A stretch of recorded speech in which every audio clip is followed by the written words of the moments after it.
Many of you have probably heard one of my favorite quotes. The mind is its own place, and in and of itself can make a heaven out of hell or hell out of heaven. The way I interpret that is basically we create our reality. Now, in this context, we're actually going to be talking about a very interesting reality called pressure. And it's very interesting to realize that the stress in our life doesn't actually come from the activities we do daily. It's not from our schedule. The stress comes from the pressure that we let ourselves feel from our schedule. So it's not the activity we're doing, it's the pressure we put on ourselves regarding the activity. Now, the balance that we're going to talk about today is going to essentially be the solution to helping you take the pressure off of yourself and therefore live a stress-free life. I want everybody watching this to realize that living a worry-free, stress-free life is actually possible. I know this because I used to be a perfectionist, incredibly stressed out, and now I'm a lot less so. I'm not there yet. I still have some stressors every once in a while, but I hope that everybody can see it in my ways of being, that I live a lot more worry-free life now, and it's possible for you too. In fact, one of the things that I respected most about Southwestern leadership is they all seemed to just not really be bothered by things. So what we're talking about here is learning how to not be bothered. Well, how can you not be bothered when there's so many things that are out there to bother you? So the solution to a peaceful, unbothered life is the balance of ownership and perspective. Ownership is the concept that everything in our life happens as a direct result of our interacting with it. Everything is essentially our fault. Now, fault implies that something's wrong. Nothing's wrong, but everything is under our direct domain. When I did MITT, Mastering Transformational Training, there was an exercise they had us do where they said, think about one of the worst things that has ever happened to you. Think about one of the worst things that's ever happened to you. Not that you did, but that happened to you. Now, the point of this, once again, it was not to create blame. It was to help them realize what role we play in the crafting of our life and of the events in our life. There's always something that we can do, and ownership is the only way that we can actually have power to do something. How was I responsible for it?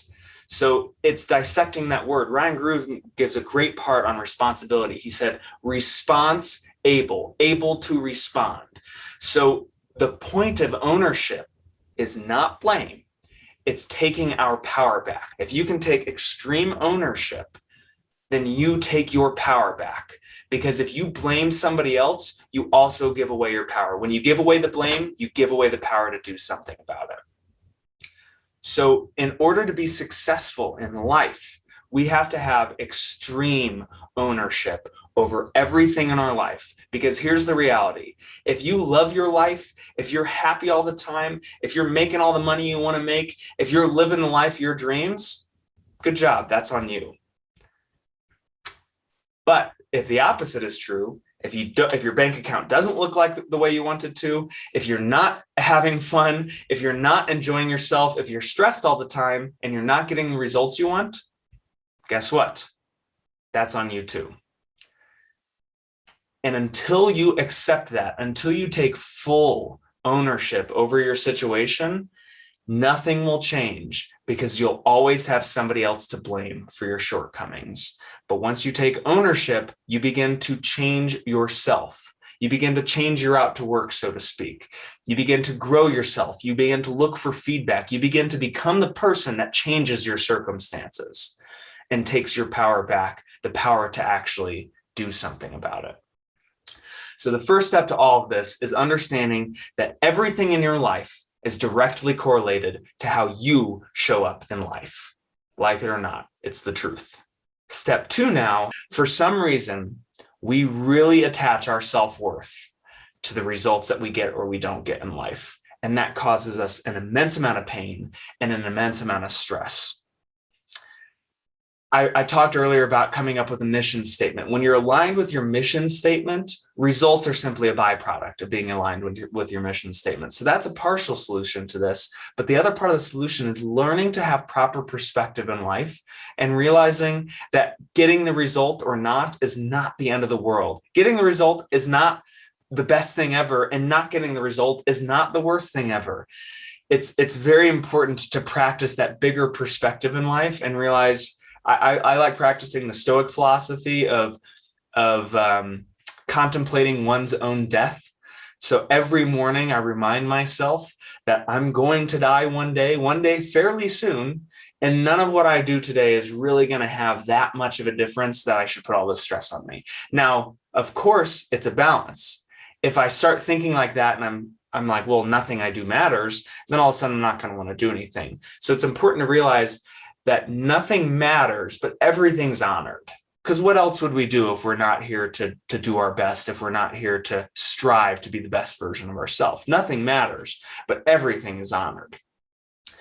So if you can begin to balance that, it's that fine line balance. If you can begin to give yourself perspective that you're going to die one day, and when you're in the ground, these worries are going to be pointless. Most people on their deathbed, their biggest regrets in life are worrying too much about minutia, worrying too much about things that don't really matter.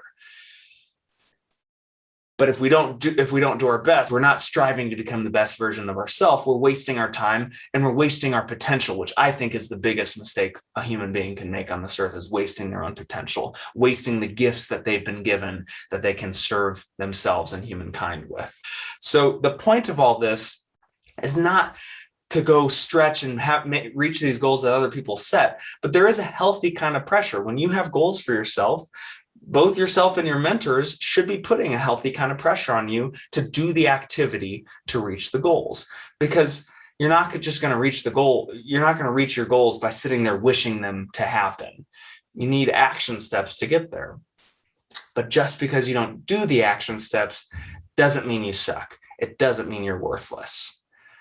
I know I'm kind of going all over the place, but I hope this is landing with you, because it's so important to understand that when you balance extreme ownership, taking responsibility for everything in your life, when you balance that with the grand perspective that none of this matters, but everything's honored, because what else are we doing here on this earth, with the fact that you're here to reach your goals and the people in your life are here to help you reach your goals. They're not here to judge you if you're not doing the things it takes to get there. That then provides a healthy kind of pressure, because pressure can be a very good thing. Pressure gets us to finish tasks on time. Pressure gets us to push ourselves beyond our comfort zones into the growth areas of life. So take advantage of the good pressure and let go of the self-judgment. Here's a wake-up call. Every job is going to put pressure on you. The world, especially in capitalist America, you're going to have pressure to perform. Everything is a performance. Get over it. Learn how to deal with it in a healthy way, and you'll not only perform better, but you're going to be happier along the process.